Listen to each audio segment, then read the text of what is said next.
We are headed to Long Beach, California, Fresno, California. Oh, that is really loud, because it vibrates. Should we start again?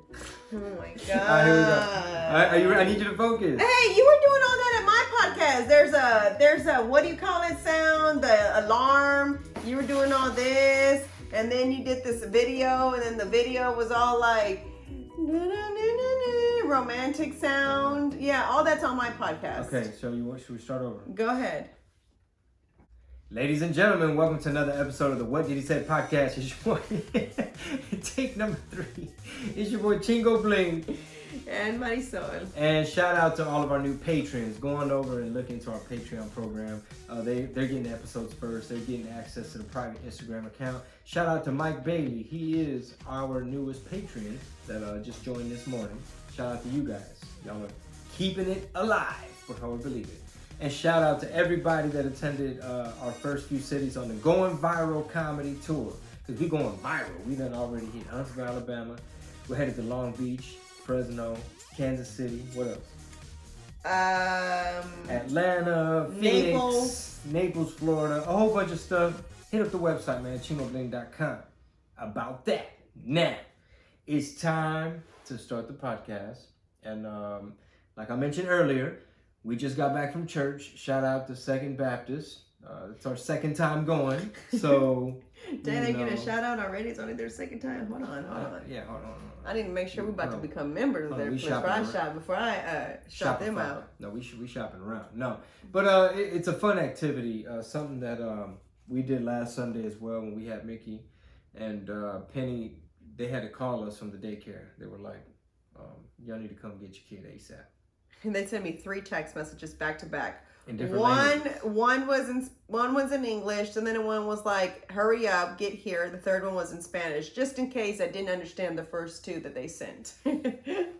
Yeah. So that was interesting. So we really missed the whole service. And you know what's funny? And any of the moms that are listening, they could probably relate to this. But the night before, I was having a little bit of anxiety because all I was thinking about was, oh my God, Penelope has never gone to like any type of daycare, or she's never been left with like just, when I go to the gym, she's not dropped off at the gym, at the daycare inside the gym. We've always had a babysitter since she was a month and a half old is when I decided to get someone to come and babysit. And the reason why I did that was because I wanted to be able to watch what the babysitter was doing with my child versus, taking her to daycare and not really know what was happening there. So that was just part of that's just one of my poor qualities that I feel that I have, which I'm a little bit of a controlling person. I like to have control of what's happening. Yeah. So, I wanted to make sure that I just want to make sure that I'm the person that influences my child, not someone else. So I guess that's the reason for also not ever have taken her to any type of daycare. But I feel like she needs to start going to some kind of little preschool now, once a week, so that she is not like crime, bloody murder whenever she is left for an hour at most at the church, So when you dropped her off that day, you thought she was going to be Penelope. But that day we saw La Valle. My God, it was La Valle like came out that day. ridiculous. It was like, I don't know. Again, I'm a first-time mom, so obviously I'm going to do first-time mom things. I'm sure moms who are out there are like, girl, wait till you have the second one. You ain't even going to worry about it. I know everyone always says that. I never honestly even wanted to be that kind of mom either, that like, oh, I need to have control of what happens, or, blah, blah, blah. But, we've been fortunate. I always say that. I feel rich in the sense that I am able to work from home and watch my child being taken care of, like while I'm here. It sounds like you're about to say no cap, or like you flexing on people. I am. You're like, I'm not saying I'm rich, but I don't. You correct me every time I say this, But I don't think you get it either. It is a rich thing to be able to do that. So like, not rich as in monetary, not rich as in I have all this money, rich as in it's a luxury. Oh, okay. Any mom that gets to stay home with their kids, you know what I'm saying, because their husband is able to work and she's able to stay at home, it's a luxury. Yeah, basically, like, if you're a stay-at-home mom, then you're doing pretty good. Yeah. Like, you're doing well. Yeah, because you have that it's luxury. a one house income, you know what I'm saying? So like you're okay. And I'm sure that's not for everybody. Sometimes it's too expensive to take kids to daycare, so mom does have to stay at home regardless of how much of the income is coming in. That's just the way what you do to save money. But my point is I know that I am lucky that I'm able to walk from the back of my office into my house to check on my child anytime that I feel like it versus her going to a daycare, you know? So that was just my point. I'm not trying to... No, I get it. You're basically saying, like, you know, if you're a stay-at-home mom or if you work from home and you have the luxury of being able to see your kid and check up on them and take breaks and have lunch with them or take them for a walk. You know? And, you know, those are all things that I'm able to do. And I'm so happy that I'm able to do those things, you know? So with that being said, at the same time, I'm kind of hindering Penny because I've just never have dropped her off anywhere. She's never, like I said, she's never gone to the gym, daycare. She's never gone to anything like that, you know? If it's not my sister, it's my mom or Luisa who's watching her. You know what I'm saying? So it's kind of like one of those things where, I don't know. It's just, when I told my mom yesterday, she goes, "Oh, you thought she was going to be like you, huh?" And I was like, well, yeah, kind of, you know, because like behave at church? Well, my mom never had any issues. Like, if she needed to drop me off somewhere, it was never like I was going to cry. Now, my sister was that way, but because I was there with my sister, she would be fine. Does that make sense? Mm-hmm. But I was never like that. So she was clowning me yesterday saying like, "Oh, you thought that she was going to be like you, that she was just going to like, all right, cool, mom, see you later." You know what I'm saying? Yeah. Like, no, you know, it's like, so it's different. You know, you were cool and friendly and you'd be willing to go with anyone, you know what I'm saying? Versus Penny is not about that at all. How was your Valentine's, Marisol? We don't really celebrate Valentine's Day, but it was great. We spent it with the family, mm-hmm. and actually, I think I just told you that the other day. I was like, I almost like that better than it being just about you and I, because I think it's important that a dad show, which Pete doesn't do that. I mean, he doesn't buy me flowers, or he's not romantic, period. So and this is not a dig at you, but you're not. But I do want the girls to know that when you date someone, you want someone that is that way with you. So that's the reason why, like, I made sure he got Mickey little knickknacks and gave her a gift, and, you know, he shows those things to her because I want the girls to know that those things are important, you know, when you have a partner, you know what I'm saying? So like, I want them to see that, you know. I'm gonna give the fellas some game. So check this out, fellas. What you want to do is, if you give them flowers on Valentine's Day, it's predictable and it's expected. But if she don't never know when the flowers are coming, then those little inconsistencies keep them on their toes, and they appreciate the flowers because they're like, "Oh my God, this ain't even a Valentine's," and you couldn't have the flowers. But wait, but we've been together 6 years and you've never brought me. Yes, I have. We would have flowers in the house all the time. You would never bring me flowers. I would buy them at the grocery store. What are you talking about? Somehow, Fellas, some way. Do not take this advice because he does not even do it his damn self. You can't be giving advice. You can't be giving advice. Send your questions in right now. Okay, we have a question coming in from Twitter. This is Dorian from Fresno. He has a question from Twitter. He wants to know, how do you know which kind of flowers to pick out? You pay attention to the ones she buys at the grocery store, and then you get something similar to that. And then what if she doesn't buy flowers at the grocery store? Then how do you know which ones to get her? You just gotta, start small. It's like a casino. So you don't want to put all your money on roulette. Do you get her carnations or do you get her roses? You might hit her with one rose, you know, like MC Magic. Have some MC Magic playing and just hand her that one rose, like she front row.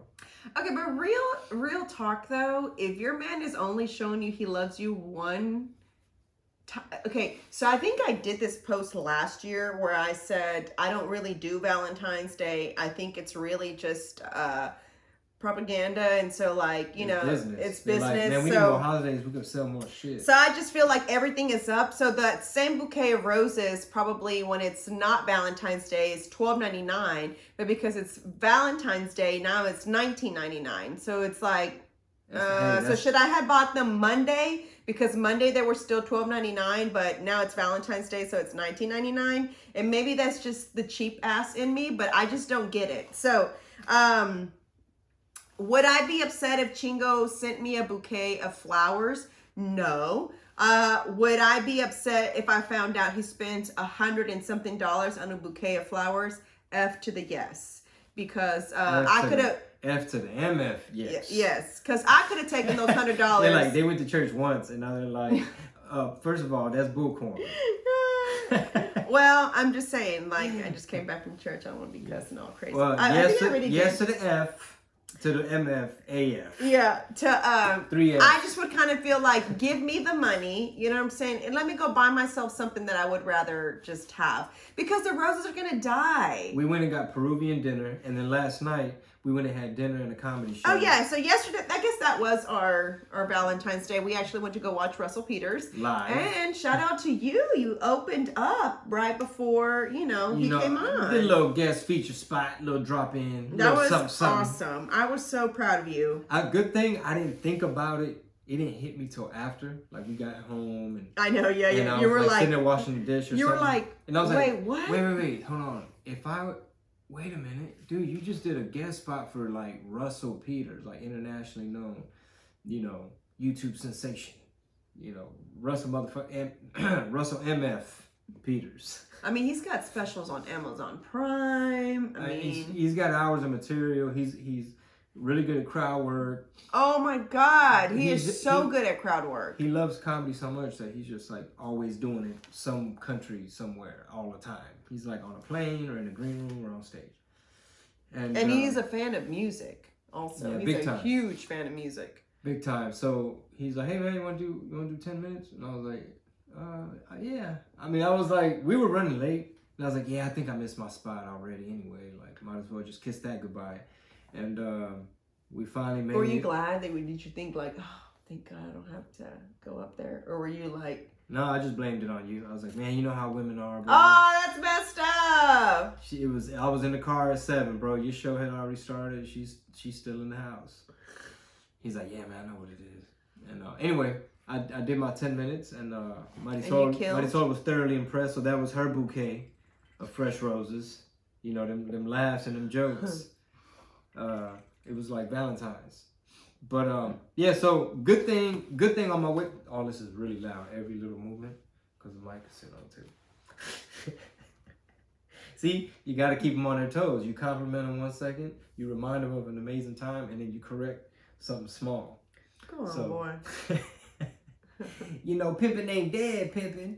But we had a great time, man, to watch him work, and I'm just curious, like, how much of that material is new and what he was focusing on, because I like how they set him up. The host went back up there and he was like, all right, guys, like, you're in for a treat. Russell's working on a new hour. And how did he say it? Do you remember? He said, you guys are going to be a part of something special. Y'all are here helping him build it. And I think it's great the way he brought him up, because it was kind of like one of those things where you're like, when no one understands in the audience, right? Because fans are there to see the person who they're there to see, is working on material is really hard. It's not easy whatsoever. Yeah, it takes time to polish. It takes a lot of time and a lot of writing and then a lot of correcting. Every time, here's a little insight for you guys. So I'm sure you guys wonder, like, what does she do on this tour? What's her role? Okay, so in addition to me coordinating the actual tour, I also sit in the back and observe and take notes as to his performance, because then at the end of the night, we discuss some of the jokes that are new. We discuss whether or not they hit, or if there's a new tag that could possibly be added. So in addition to me selling merch, in addition to making sure that everything is going smooth during the show, that none of the fans are recording material, which it never fails. Yeah, filming at a live show in general is annoying, especially in comedy, because it throws off the rhythm. Yeah. It distracts people around you, and now they're worried about you. They're not listening to the joke. Now you're throwing the comedian off, and the whole thing is. And I get it. It's the world we live in. You want to show where you are, so it's kind of like, it turns into a SH show. You know what I mean? Yeah. HE double hockey sticks. that's how some people say hell. Anyway, oh my God.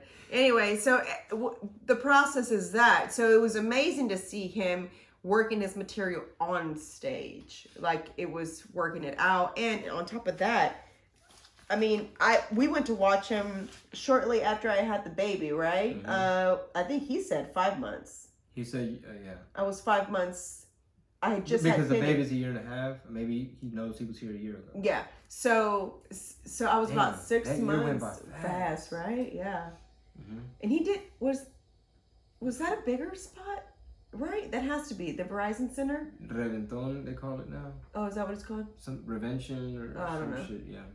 It's bigger than the Improv, that's a big old right? I wonder why because he's working material. That's why he did the Improv. Then more than likely, I'm assuming, he hits clubs. Okay. Which sounds like a ton of fun, because I mean that's mainly where I'm at right now, is comedy clubs and some theaters and stuff like that. But for clubs to be your playground, for that to be like your studio, that's awesome, because clubs are fun. That's probably like, I don't know, I don't be doing arenas and nothing like that, but clubs have to be funner. Yeah. It's just more intimate. It's more intimate, for sure. Yeah. Because when you do like a theater, like for example, the Paramount in Austin, which we have in April, I feel like it's so far from the audience and you. In terms of the intimacy. Yeah, as far as the intimacy, to where it's like it no longer becomes a you in connection with the fans, if that makes sense. I wonder if you just gave me an idea. It might be a bad idea. I wonder if there's a way at that theater where, like, pretend, hey, we have this big wooden, like a little baby stage that we can place here in front of the big stage, just to be closer to the people. No, you have the smallest room. No. What I'm not saying a smaller room. I'm saying, you see how big this stage is in this smaller room? Mm-hmm. We can place this other small stage that's I'm sure they're gonna charge us for that. Yeah, but you see what I'm getting at? Totally like, get what you're saying. Does it make it more intimate, or is it like, nah, bro, that just takes away? No, I think that would just make it feel a little awkward. Yeah, no. If you have this big stage behind you. Yeah. Looking through his Instagram, obviously I told you I saw some stuff from 1990. When he was doing it. So he's been in it for a minute. He's an OG. I mean, which is the reason why I was honestly, so I was impressed the first time I watched him. I'm not going to say I wasn't. And it's really hard to impress me, comics, to be like, oh my God, he's great. You know what I'm saying? Like, I'm very impressed with one of his skills that I feel he has, is that he's super witty on his feet. Like, yeah, his crowd work is his crowd work is next level. Seriously, no joke. Like, I was really impressed with that. Because I know the back end of it now. Maybe not back then. I probably wouldn't have been that observant. I would have just been like, damn, that dude is funny. You know what I'm saying? That's it. But because now, working with you, I know what it takes. I know the back end, the way comics think is not the same way us regular people think. They see things totally different and always find the humor in things. The crowd work that she's describing, like thinking on your feet and improvising, like, for one, you have to be well-rounded. Like, either you read some shit or you know a little bit about a bunch of stuff, so that you can... Or you've traveled. Yeah, so that you can hit off a conversation and you're going to find an angle. And it's almost like you understand humans. It's almost like knowing a little bit about socioeconomics and knowing, okay, what is the most important types of questions you can throw out so that you can start a conversation with this fan in the crowd. Is it, oh, what do you do for a living? We're about to find out a whole bunch of shit. Yeah. Are you married? Like, just simple You know. But you know what he does is he'll ask couple 1, single person 2, couple 3, another person over there, and he's bringing it, weaving whoa, and then at the end he brings it all together. Like, he'll find a way, yeah, that person's going to be connected to couple A, or you know what I'm saying. It's crazy to watch it, and like I said, it was really cool because I've been to many comedy shows. We've been to many comedy shows, but I've never been to one where the comic is working out his material. Oh. I know that Kevin Hart does that too, right? He will do like spots here and there. It's working out his material until he hits. Yeah, a lot of the big that level comedian, they'll go back to the clubs, like I said, and make it their studio. Yeah. Playground. It's great. It's really interesting. I mean, comedy in general is so like crazy the way it works. It's not, like I said, being a fan of comedy before versus now is so different, Now you know too much. Now I know too much. And I don't enjoy comedy shows the same way. Unfortunately, it's the same thing with movies. I hate watching movies with you because the entire time all I'm hearing is like, that's act 1. Okay. Act all right. 2. Act 2. Okay. You see how this just, so now all I'm watching a movie is, okay, that's act 1. Okay. Act 3. Okay. Act 3. Here we go. And so it's not enjoyable anymore. The catalyst moment. So sometimes I'll be like, okay. clock, appear. yeah. It's like, clock is ticking. I'm like, time clock's yeah. Can we just watch this movie? So sometimes before a movie starts, I have to tell Chingo, we're about to watch this movie. Don't comment. Just let me watch it. Don't talk about the production value. I don't want to. But then I'll be like, oh my God. Score. Then I'll be like, oh my God, who was the score of that movie? Yeah. Or why did the director of La Llorona choose to, yeah. I guess we're in costumes. I'm always, because I love like the design. I love doing all that. So I'm always like, man, how did they find all of these things? Like, how did they take it back to where it made it look like legit that time? Like, how much searching and researching did it El take? Chapo, did he take gun training to handle that gun properly? Yeah. Like, the actor? It's exactly now what I do. So how did he study Chapo? I do the same with comedy now. Anytime I watch someone now, instead of me just kind of watching it and taking it in and laughing, now I'm like, oh, I wonder what the thought process for that was. Like, that's a different approach. Okay, you know what I'm saying? So it's totally different now. How'd they come up with that tag? Yeah, exactly. How'd they come up with that tag? Yeah, I'm thinking that way now. I don't know. And by the way, we know this is Inside Baseball, but I looked at the comments and please leave us a review. Give us a little 5 stars. If you don't like it, leave a comment anyway.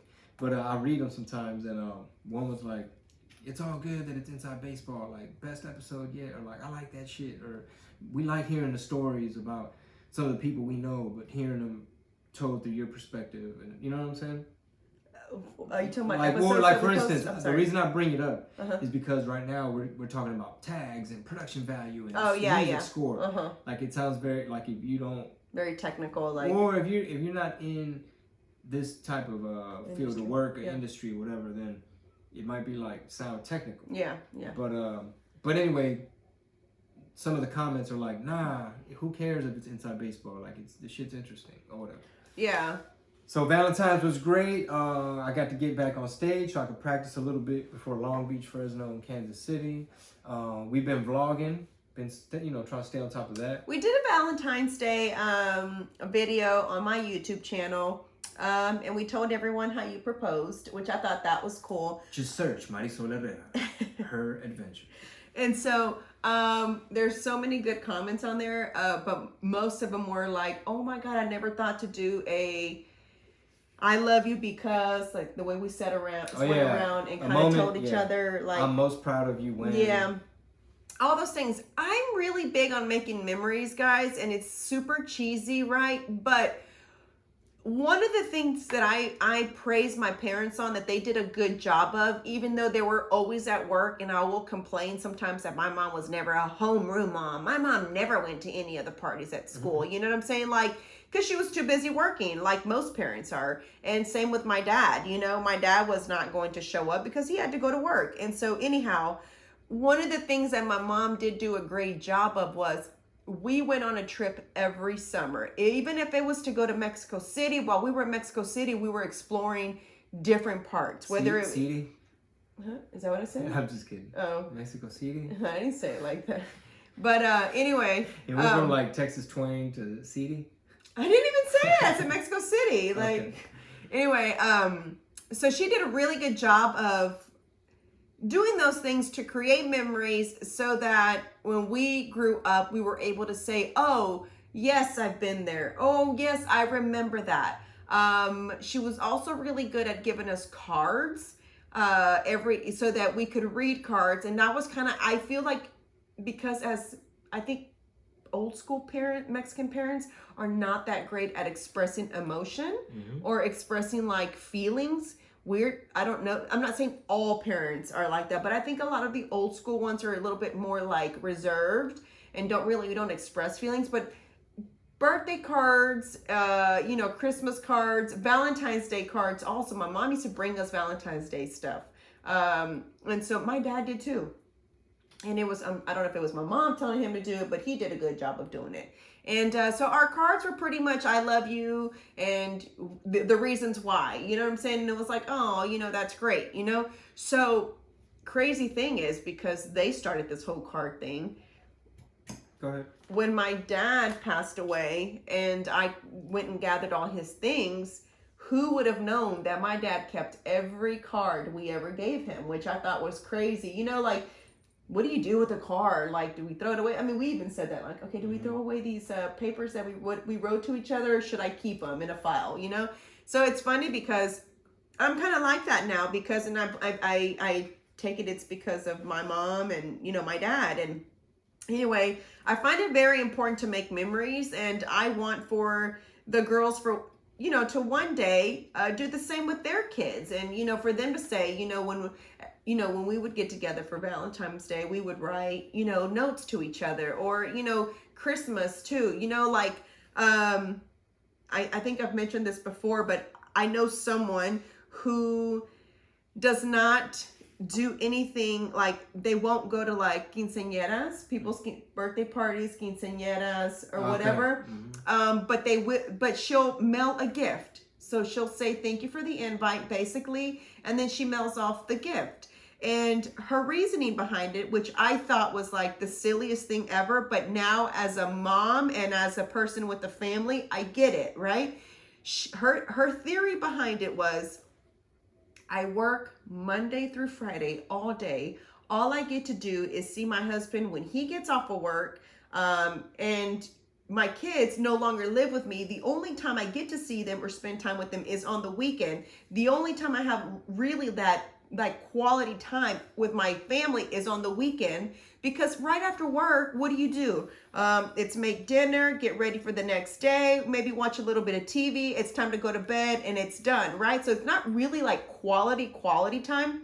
So she would always decline any invitations to parties or anything like that, because she wanted to use her time to spend with, her kids and her husband. She was the same way for holidays though. She wouldn't go, even if you invited her, she wouldn't go to someone else's house, because she was like, well, I want to be able to make memories with my little family, and I want to do our own little traditions, you know? There's a crazy statistic that I'm trying to remember exactly what it is, but it's like they did a study where they broke down, like, once you graduate from college, like around 21 or something like that, the amount of time that you're going to spend with your parents, it's like a crazy small percentage of your life, like after that age. Because now more than likely, I guess on average, you don't live at home and you're working, like you just described. You might see them on the weekend.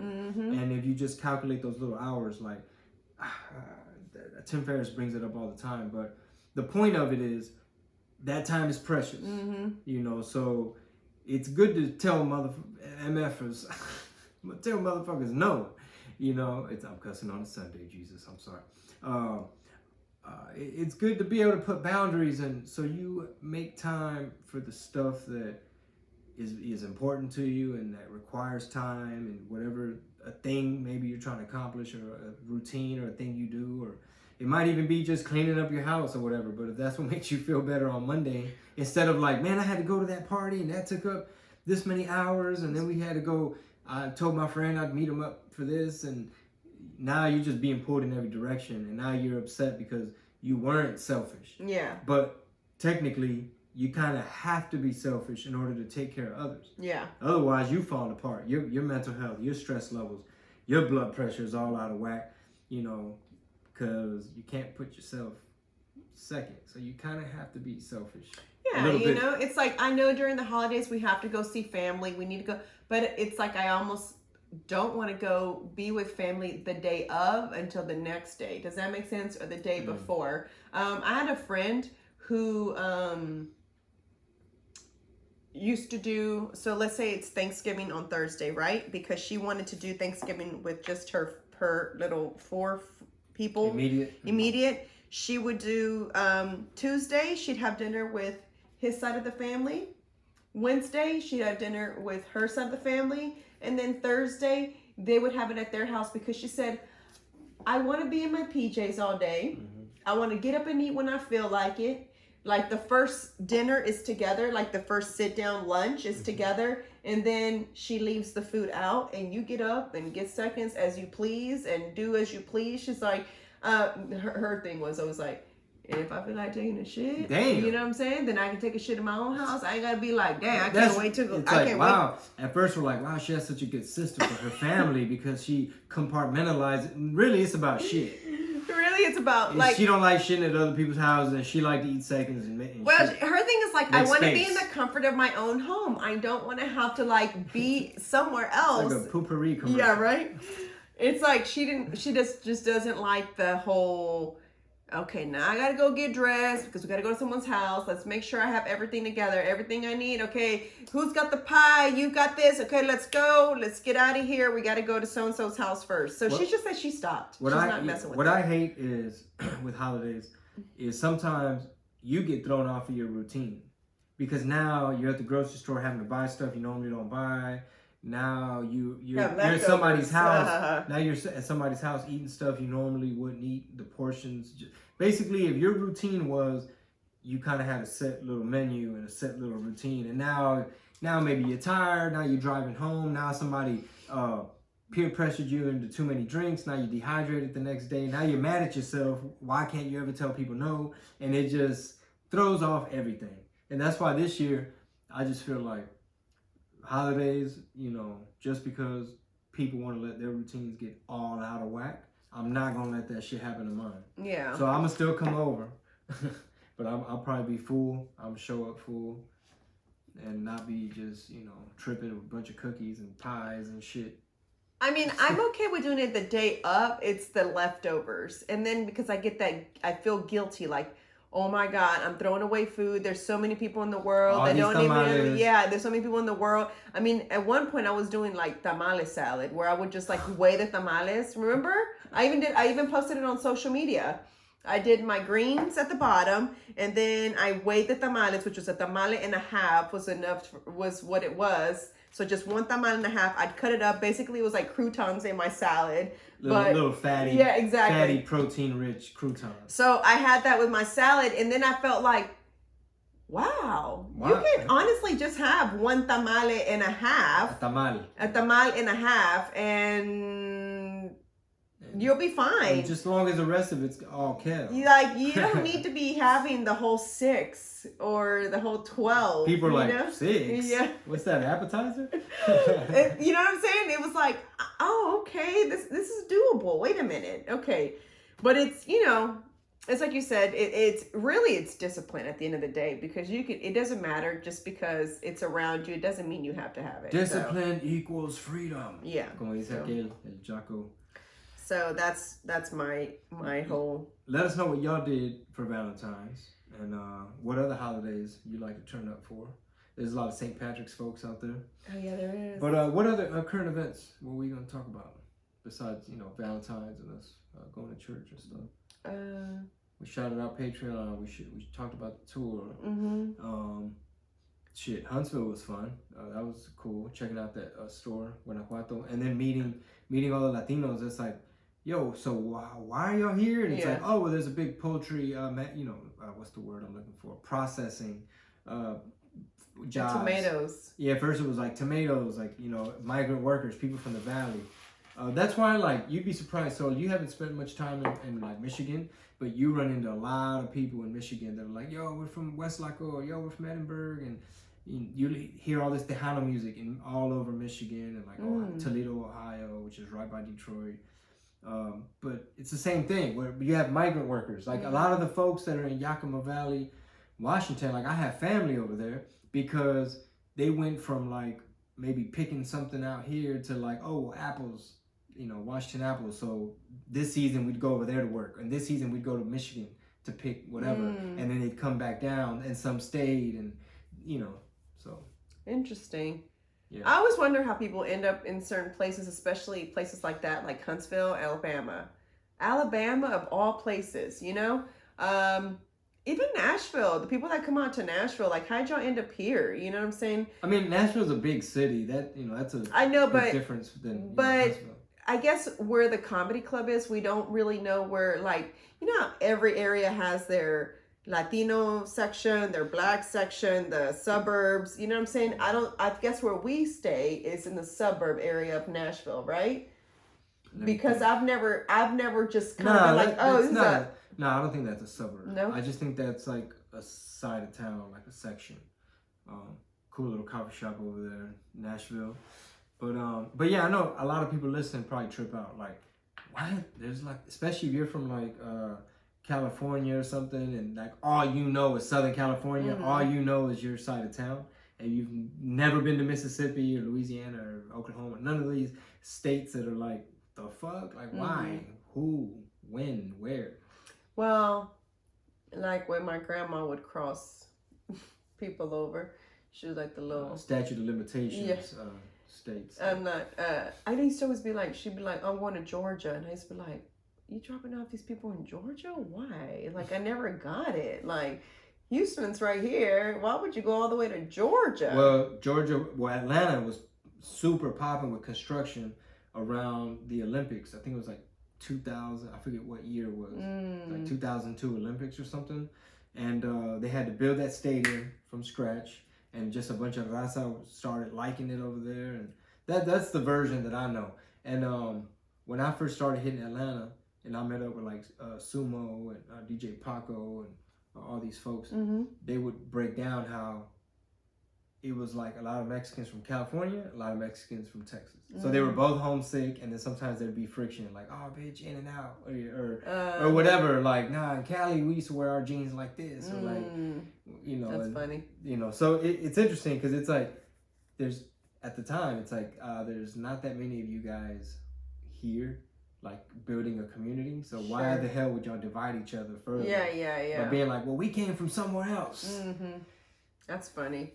Yeah, it trips me out. Like, or whenever you tell me like Boise, Idaho, you're like, no, there's a bunch. We need to go there. I sold it out one time. I was like, Boise? And by the way, it's supposedly not pronounced Boise. Boise? How do they say it? I don't know. I just watched this.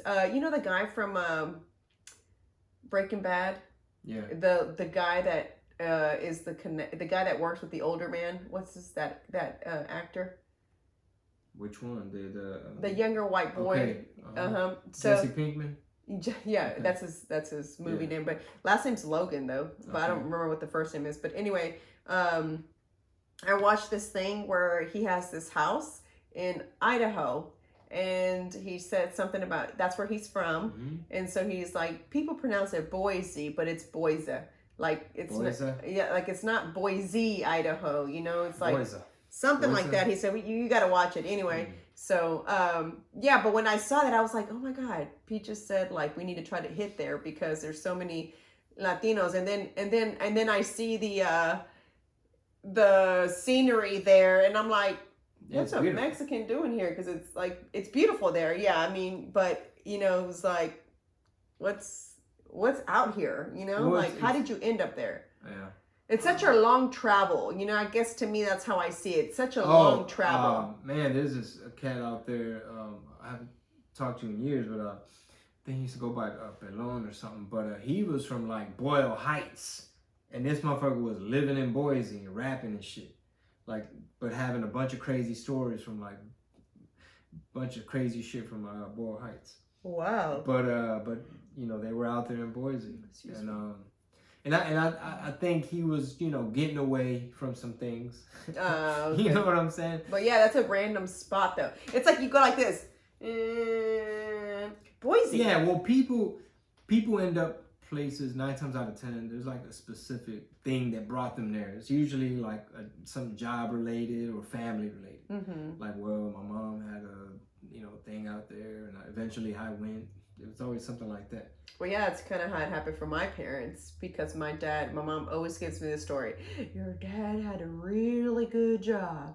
He worked for the government. I don't know why we had to come to the U.S., but your grandparents were over here, so your dad wanted to come. And my dad's family, they're pretty tight. So it's like one leaves, they all leave type of thing, you know? So it was kind of like... Which is awesome, by the way. Yeah, so when my grandparents left, the only one that didn't come was my dad, because he was the only one married. Everyone else, my grandmother was able to bring with permission, with that whole, I think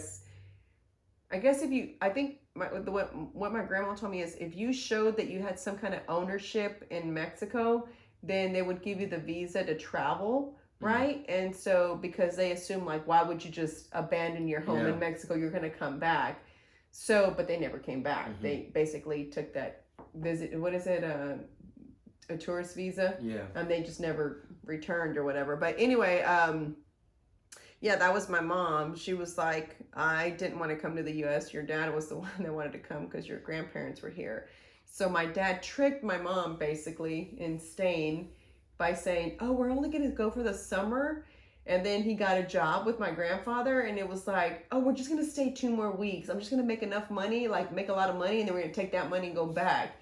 And then it was like... You're going to flip it? Yeah. And so then it was like, wait, but I don't even make this kind of money in Reynosa, so how about we just stay here? My mom's like, no, wait, you said we were going back. You said 2 weeks. Yeah, like, what's happening here? Like, I like my life over there. We're not missing anything. We live a nice little life, you know what I'm saying? So why do we have to stay here and struggle? Because, you know, them coming here is starting from scratch versus they were settled over there. They lived well, you know what I'm saying? So she kind of felt like, no, we're coming over here to struggle, bro. Like, we don't even know the language, you know, type of thing. But that's how obviously they ended up here. At one point, though, my mom said that my grandmother...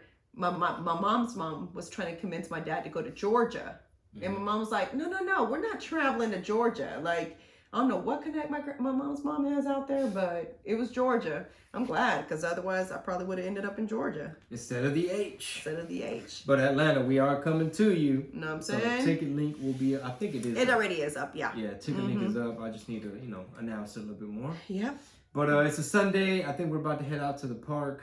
Out there, Memorial, take the kiddo out for a little bit, get some steps in, get some fresh air, get a little exercise. That's part of our Sunday routine, and that's one thing that I definitely, maybe next week we'll make a whole episode like specifically routines about routines and why, because as y'all could tell, I'm sure a couple people made comments, but our consistency was a little off past couple weeks with the podcast, and and it's just because we're trying to make different good changes, guys. Nothing bad, good changes, like good routines, right? And just trying to get the whole business aspect of it in place. And what I mean by business aspect of it is like, okay, so Mondays have been the day that we release the podcast. This day we're going to release a video. This day. So basically getting the content together is where we're trying to work on right now currently. So we apologize to all those who are like, where the F is our damn episode, man? Like, it's like, well, we got to take care of the patrons too. Yeah. So the episodes will be going both Patreons. Like I said, we don't know yet if they're the ones that are going to get this episode first, or and they, then is or that and a bonus. Or they that and a bonus, exactly. I think that and the bonus would be better, but we'll see. Well, yeah, we're playing with it right now. Making some changes, merch department, just even this studio space, like. Even this show, like I commented to Marisol right before we went on air, like yo, maybe we should, we haven't really played with the vibe of it. Maybe we should try to make it, like morning radio, like pretend for those people that listen and tune in on Monday mornings, or while they're commuting or something. Like basically let us know how you use this podcast. I know it might be like, well, it depends. And for those, yeah, like for sure, especially those of you who like have been asking for them, what's going on with them, your feedback, guys, I can't express to you guys enough. Like, I know it sounds like they don't give a rat's ass. No, like we literally sit down. Yeah, like we literally sit and actually read them, guys. We actually read your comments. I try my best to respond to everyone who sends me a message. So, you know, just so that there's always a connection between us, because again, there is no podcast without our listeners. There is no comedy show without the fans showing up. You know, there is no YouTube video watching if you guys are not watching. And so I can't express enough to you guys how important you guys are and how big of a role you guys play, because I don't care who it is, but anybody who is in the entertainment business who has fans, they're not famous unless you're a basketball player, I guess, because that's kind of like... What are you saying? Like I'm saying, like without the fans, it's like, you know, you need your fans. Like you need that support system. You know what I'm saying? So let's like... And that's why we set up the Patreon, because, you know, the folks that have already signed up, you know, as we're figuring it out, they're letting us know, like, hey man, I'll chunk you, you know, amount for a cup of coffee, you know, or whatever every month. I'm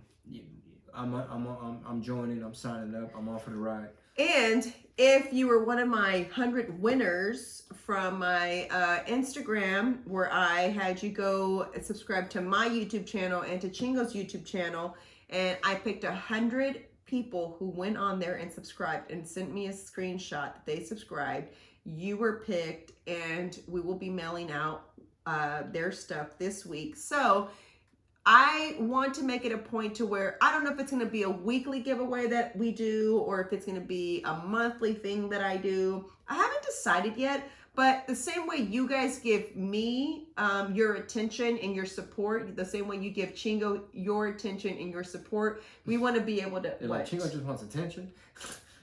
I mean, they're paying attention to you. I'm kidding. So, you know, whatever that is, you know, we want to be able to give it back to you guys. So this is just our little way of saying thank you guys for being such great supporters, and, you know, all that we try to do and put out there, you know? Yeah, so it's a new thing. So we appreciate your patience as we, you know, flesh it out. For sure. And make sure we stay on top of it. That's priority. Like, for instance, the last 24 hours or whatever, I pretty much took over the What Did He Said Instagram page. And it's like, I'm having fun with it because I know it's private and I know who's on there. You know, versus the patrons and stuff versus people just not really, they just spying, they just trying to see, they don't want to like nothing, you know. But this one's like, hey, it's like a VIP, you need special access. I want to do something really cool for the patrons where we go live on there. Yeah. And check this out. And it has a built-in story thing that's for that page. So, like, I posted a discount code on there, and it has an app function called Lens. So I could have, like, when we were at church, I wasn't going to be filming at church, but like, oh, she's playing by the fountain. Okay, bam, upload. That goes to the Patreon app or whatever. We should do like a dinner with Chingo or a dinner with us, but we're going live. We're all eating and talking. Yeah, we could do stuff like that, or even like, okay, we're going to Kansas City. All right, this is the part where it's going to require, like, okay, who knows how to do this? Do we need to figure this out? For instance, type into the Patreon, pull up everybody from Kansas City that's a patron. They're getting in free. Or we got their first round of drinks, or we're going to pay for their dinner. Yeah. Or we did that in Salt Lake. We picked a couple. Yeah. We did a dinner, a double date. Then people drove in from Wyoming or something like that. But what I'm saying is, figure out the Patreon program so that I can say, for instance, all right, we're headed to Fresno. Pull up everybody from Fresno. Yeah. You know what I'm saying? It's a new thing, and we know we're making some changes. But anyway, you guys enjoy your Sunday. We're about to head out, and let us know what kind of vibe, what kind of energy, what kind of show structure. You know, y'all like more current events, for sure, old stories, or just whatever. Let us know. Leave a review, and thank you for tuning in. See you guys on the road at a comedy club near you. ChingoBling.com. Click tour for more info. Por Thank favor, you Bling. guys. Appreciate it.